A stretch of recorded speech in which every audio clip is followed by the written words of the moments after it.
I'm in Wallace, Idaho right now, where I hope to stay for the rest of the year, probably beyond, because I want to stay here until Washington State reopens and I can work remotely anyhow.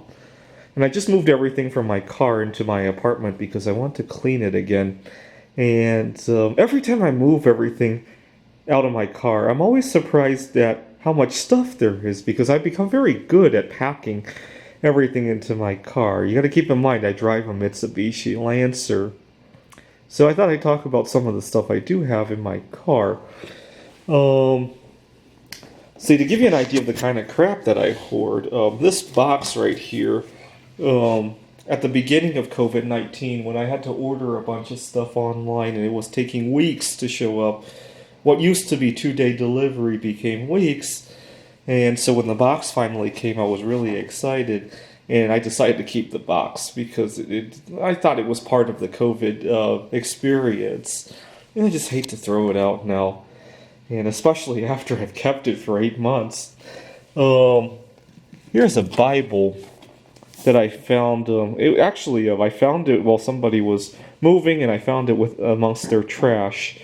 Um, Here's a bunch of magazines that somebody else threw out, and I picked it up because, they're during the COVID situation, and I really liked the experience in some ways. I mean, don't get me wrong; it's sad that we've lost 1 million people, and everybody's life has been disrupted. Billions of people have lost their jobs or their livelihoods. That's sad, but at the same time, there's been a lot of opportunities to take out of it.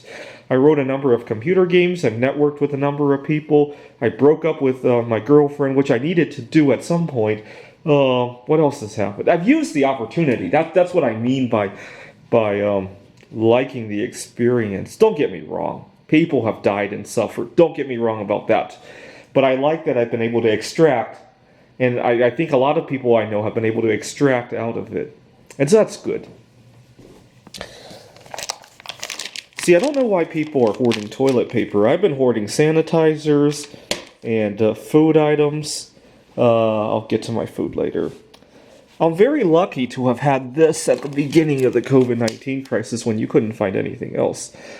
I had traveled to Warsaw, Poland, and I wanted to go to a casino, but they still allowed smoking there. So I went to a hardware store and picked this up, and it really came in handy at the beginning of COVID-19.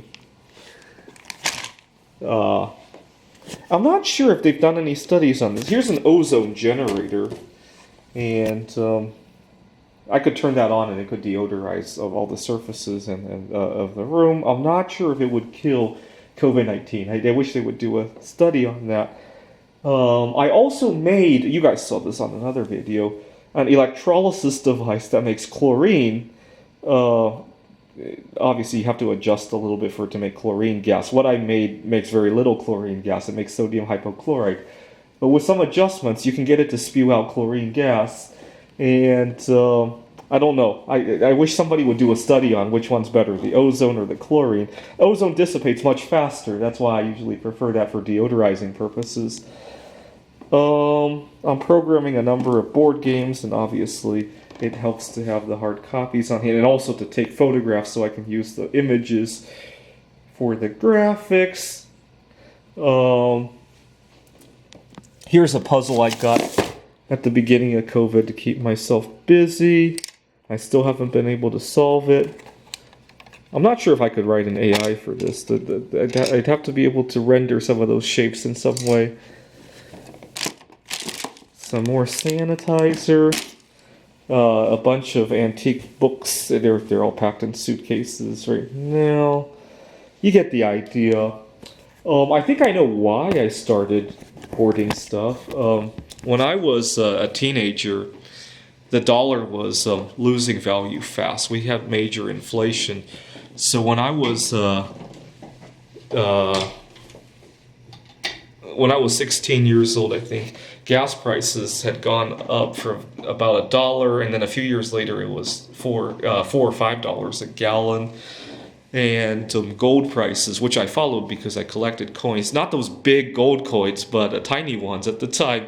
Gold prices had gone up from $250 an ounce to about 1,000, and then they pulled back a little bit because of the Great Recession, and then off they went again to. I think at the height of COVID, it was 2,500 or so. Now it's back to like 1,900. And so when I was a teenager, the dollar lost like 3/4 of its value, at least relative to gasoline, relative to gold. Around the same time, I was starting to eat healthier as well. Relative to those foods, they probably lost a good 75% as well, if I remember correctly.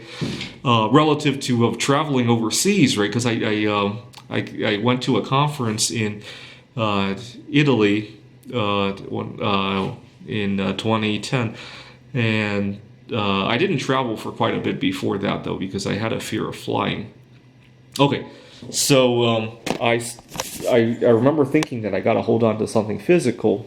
I didn't have a whole lot of money to invest at the time, but I still didn't want to lose everything that I had. So I would walk past, I was going to college at the time, I would walk past the professors' offices, they would throw out a ton of trash, and I would just take it home. Even if I didn't have a good use for it, it was like currency to me. And I loved it. I didn't have a girlfriend at the time, and so having stuff around the house kind of filled that void. I eventually I hoarded so much stuff that my parents got very concerned because they couldn't even go into my bedroom. And then finally, I had to move out of my family's home to go pursue my PhD. And I reluctantly threw out a bunch of stuff. And I think my parents threw out some more of the stuff. And it felt like I had lost my life savings. I eventually came to accumulate actual life savings, but at the time, hoarding stuff kind of filled that void, especially because I was lonely as well. This is why during COVID I've been wanting to hoard stuff again, right? COVID kind of combines both of those flavors again, right? Being lonely and the inflation, right? Although I have better things to do with the inflation at the moment. Anyways, yeah. So I love hoarding stuff. I still do.